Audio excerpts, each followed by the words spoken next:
Beredar video seorang bocah perempuan yang goyang Pargoy dalam keadaan tertidur pulas. Aksinya tersebut terekam kamera dan viral di media sosial. Video yang bersumber dari akun TikTok @tempeyekgeprek01 dan menjadi viral hingga ditonton lebih dari 1 juta kali. Bocah perempuan itu dengan baju warna merah mudanya tertidur pulas tak membuka mata. Saat musik TikTok berbunyi, ia langsung menggerak-gerakan tangan dan pinggulnya.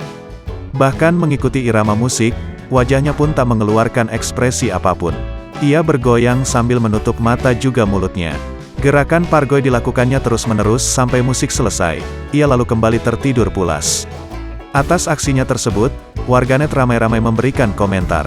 Sebagian besar menilai miris yang dilakukan oleh anak tersebut. Ada pula warganet yang mencari orang tua anak itu agar mendidik anaknya tidak dengan goyangan Pargoy. Pasalnya, si anak dianggap sudah terlalu terosepsi dengan goyangan Pargoy tersebut.